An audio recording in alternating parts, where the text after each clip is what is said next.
cat in the wall, eh? Okay, now you're talking my language. Do you ever drunk Baileys from a shoe? Oh, great. Thanks, Mother, for replacing the baby aspirin with LSD. How much you want to make a bet I can throw a football over the mountain?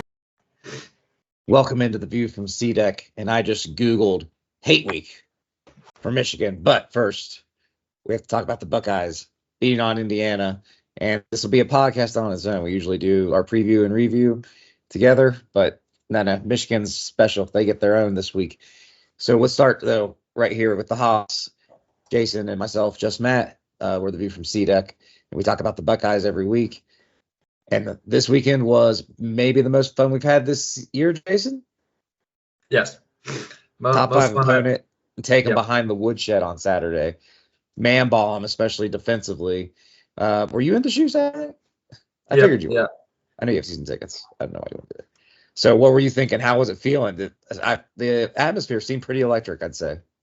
No, yeah, it was really electric. I mean, yeah, the Buckeyes are doing one of those things to us this year where they're that first quarter seems to be kind of a feel out phase. The defense has to the defense is riding out, like Indiana had the scripted offense for that first drive, just like every other team does. And then once the defense sees how that scripted plays works out, then they make the adjustments. And once we kind of settled down and kind of started to establish the line of scrimmage, it just, you could, like, they were feeding off the atmosphere. The atmosphere just kept building up, and like just seeing Simon and Sawyer continuously get to the quarterback was just feeding the crowd more and more. And yeah, I mean, I'd hate to say I called it, but yeah, the line of scrimmage was where you saw the clear, talent transparent, the talent difference was in the trenches in the trenches on Saturday. And that's what kind of settled the game, really. At least our defense versus their offense. Yes. Talk a little more about our offense versus their defense, but I have to ask you, 10 years in the making, Jason. 10 years against the same damn team. Yep. The return finally happens, and they guaranteed it preseason, so I'll give it to him. Caleb Downs, though, electric punt return, hits the spin move on the long snapper, poor guy, and then just weaves down the field for a touchdown. How crazy was the place going then for what really opened the game up? I'm always one of those things with how many flags are being thrown against us and nobody else. I was like, until like the extra point was kicked, I was like looking at my dad, like, is there a flag? And it would, like, the place, that's kind of when I knew the game was over. Like that, even though that there was still the entire second half, I was like, I didn't see them ever coming back from that. That was just like momentum, crowd was just going nuts, man. Old people, even the old people all around me, I was jumping into them, getting them all fired up. The place was going nuts after that. It was a good time. That's what the entertainment value is for me. Like that's what makes me feel good at football games, having something good to go into a game and know that there's a good team going against us and not a crappy other Big Ten team. So it was finally good to see that at home. Yes, it was awesome. All right, so we'll start with the offense like we usually do. Will Howard, another 80% game, broke the record for most 80% games. I thought, though, he just played his butt off. Like we were struggling a bit pass blocking early on.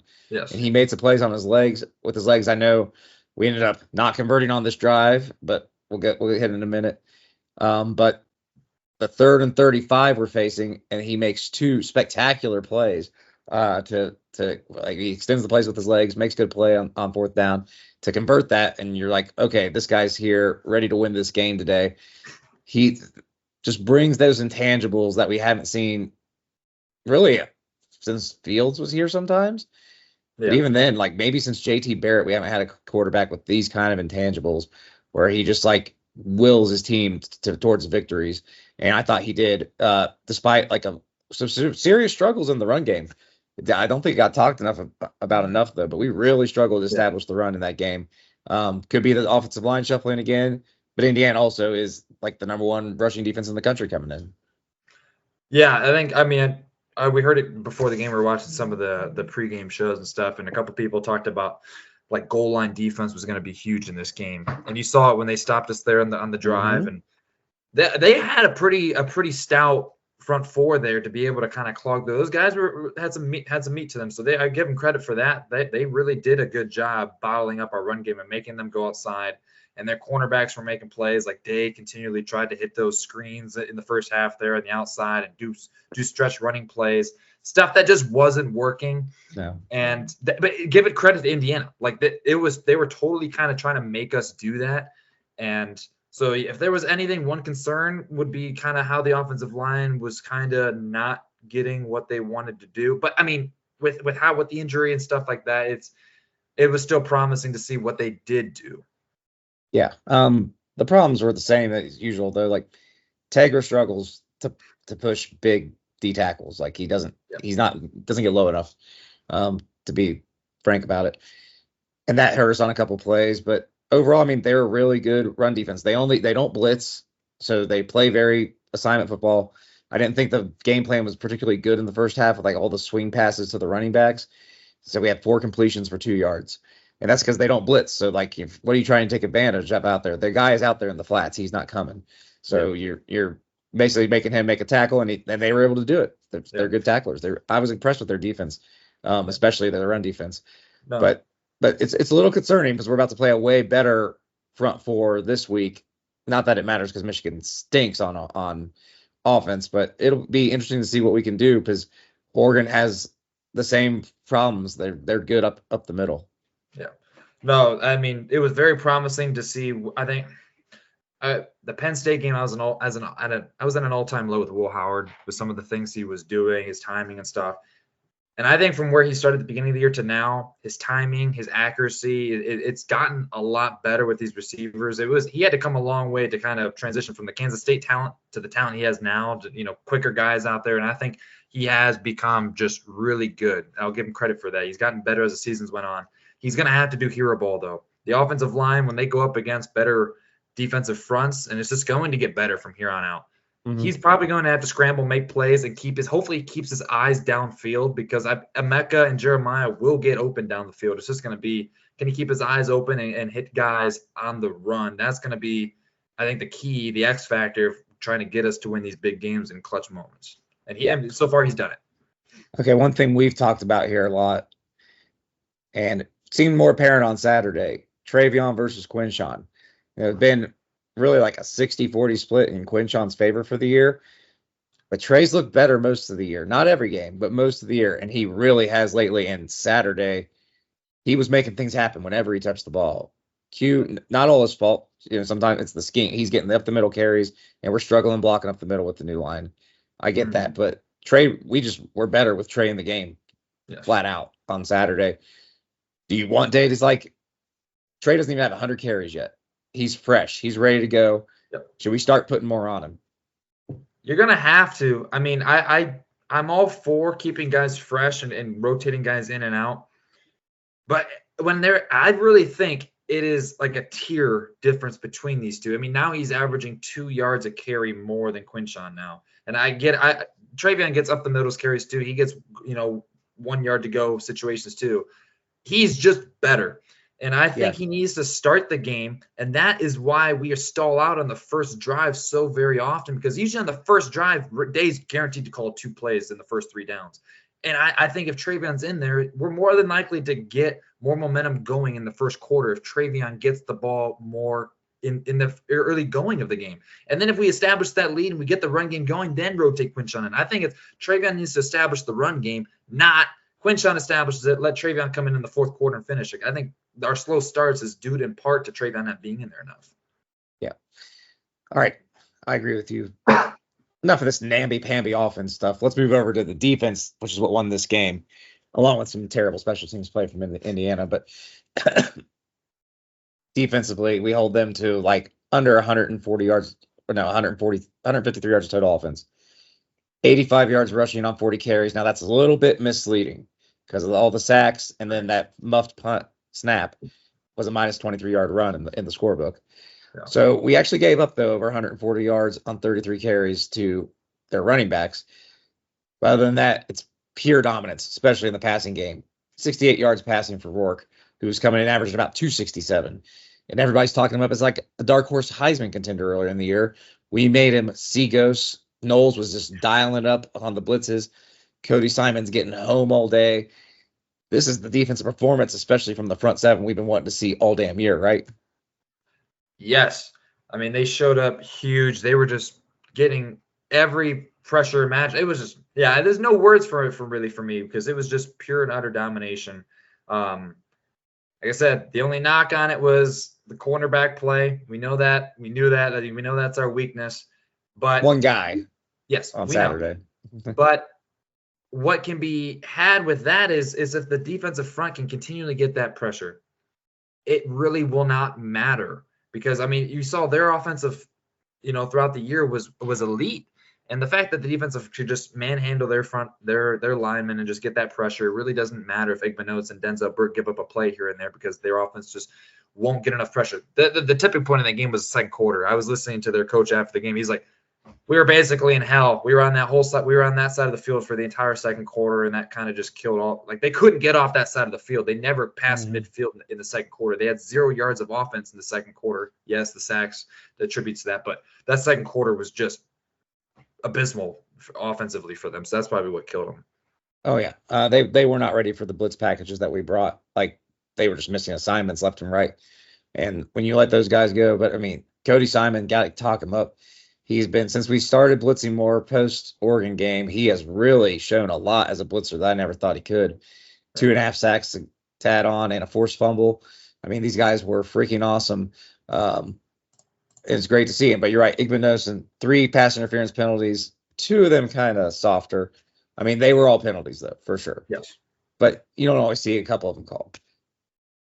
What do we do with him? Like I said, if I'm a opposing offensive coordinator, I'm going at him all game right now. Like Burke, maybe if I have a fast guy, I'll try to burn him deep. Other than that, he's not really worth it. Igbenogson, you're going to get a PI most likely or a completion at this point. Well, he was off the field for a lot in the second half too. He got subbed out for terrible for Jermaine me. I don't Matthews. know 24's name. Jermaine Matthews. Igbenogson went in. He couldn't even he can't tackle. We know that all year. He can't take angles to the ball. He got dragged on the ground in that one. I think that was the final straw, and that's why he got pulled for a lot of the second half, was just him getting dragged by the running back. That's what you're going to have to do. You're going to have to maybe just find somebody else. I mean, if we get into one of these games and they're going to target him, I mean, it's really going to be the fact that Oregon, Texas, Georgia, or not really Georgia, they're going to have enough talent to where he's going to have to be on somebody respectable. And you're going to have to just rely on the defense getting pressure. And if the defense doesn't get pressure, it could be a long day for the cornerbacks. Yeah, I don't have ultimate faith in them at all. Also, we need some refs that will let them play a little more. Like the Iowa game, he may have been the player of the game, but that's because they were letting him play super physical with that freshman. Yeah. They weren't letting him do that Saturday. And speaking of the refs, once again, 0 non-procedure penalties on IU. That's 3 straight weeks, 3 consecutive games, full-ass games, where our opponents somehow did not commit a post-snap penalty, Jason. It's just staggering. Yeah. These teams are so disciplined. Or refs just don't give us any effing calls. They don't give us any calls. I mean, I have to imagine. I thought JTT was their best edge rusher, and the fact that he wasn't in the blitz party, really, he didn't get it really. He wasn't bad. It was Sawyer. I had to have a feeling he got held a couple times. Something happened. Sawyer got held badly on one play in the third quarter. I've texted you guys during it. Yeah. I was like, man, there it is. Like he beat his man inside, and all of a sudden he just got stopped because he got just wrapped up around his waist, and they didn't call it. At a certain point, the narrative has to be that the officials are just helping the competition against Ohio State to just give them a chance, because I mean, I'm fine if they're giving them a little help. They need it. Purdue, Northwestern's coming into this game though. Indiana did not need the help. Like they were what they were. That I mean, they're not giving them help. But I'm just saying, it's beyond words. Yeah, and also Jeremiah Smith was interfered with on that ball in the zone. If the first interference on Igbenogson was, then so was that. Because it was like the exact same thing. Got there just a little bit too early. But I guess we'll just have to keep overcoming it, and we won't need that this week. And lastly, special teams, finally very special. We talked about the punt return already. Second straight week, though, we just have the voodoo. We'll just make your punter just not catch the freaking snap. Yeah. And that's also huge, though. Although it did tip the game, too. Because we had all been stopped. I mean, that was our 4th red zone possession. We've been stopped twice. We finally struggled in the red zone a little bit. Play calling had more to do that with anything. But if we get gifts like that, we're gonna win. I hope if this streak continues, we're gonna win, Jason. Yeah. That was the only part of the game where I was mad at Ryan Day and Chip Kelly was not doing a QB sneak down there on 4th and 1 at like the goal line. Yes. It's worked all year. It works in the NFL. You cannot stop the tush push. It's 6'5" quarterback. You're not stopping it. That was a little irritating. I called it. It was raining heavier than probably what it looked like on TV for a little during the big stretch there. When that snapper dropped the ball, that's probably when it was at its heaviest. And I told my dad before that, I'm like, these punts, something could go amiss here. And it happened there. Thankfully, it was on their end. So, yeah, that was definitely, the rain was heavier than what I think some people think. Yeah, but overall, great game for us. Cinch up probably a 5 seed or a 1 seed, unless we somehow lose to Michigan. Won't even speak into existence. IU though, they get handled pretty good, and then they score that touchdown, and I'm like, okay, it looks good on the scoreboard now. And then we go down and score a touchdown, and I'm like, oh, that doesn't look so good again. But with all the other chaos Saturday, do you think IU is in? Yes, they're a lock to be in. Without that chaos, I would have been fine with them being left out. Honestly, I wouldn't have cared. Like, what do I care? We're in. But now they are for sure in. It's not even a debate. Yeah. It'll be interesting, I guess, to see what the committee does. But they're number 10 in both polls, which means they're safely in. Like, they're not going to go backwards at this point, I don't think, unless they somehow lose to Purdue and let this game be a hangover. But it didn't look good, though. It doesn't bode well for them how poorly they played in the passing game. If they want to be competitive, because they're going to be on the road now, almost a lock. Like, they won't be a top 8 seed. So they're going to end up being on the road in the first round against probably a pretty good, like, it could be Penn State or could be Tennessee. It could be us again. It could be us. Notre Dame. Like, Notre Dame seems a battle of Indiana. Yeah, Notre Dame at Indiana, or if we lose and we're the 5 seed and they somehow are the last seed in, the 12 seed, it could be us again. They just right back at our place. Please no. I won't go to that game. Yeah. It'll be very cold too. But yeah, I thought their offense passing the ball was so much better than it ended up being. And it was just after that first drive, they did nothing passing. Absolutely nothing. And then like I said, the running stats are probably misleading a little bit, but also like their biggest success was the final drive, and we were playing to just let them run out the clock, basically. Yes. No, listen to him in the post game news conference. I mean, he was just crushed. He was like, I know I'm gonna get a lot of heat for calling all those run plays in the last couple of drives there, but we could not pass the ball. I think he had 13 completions or something like that. In the game. 8. And what, 8 of 13 or 8 of 14? 8 of 18. 8 of 18. They called 10 or 12 more passing plays than that. Just the sacks take away those completions, and him scrambling and throwing balls away. He called a lot of passing plays. Just it was the sacks, so he had to go to the run game. They couldn't pass the ball.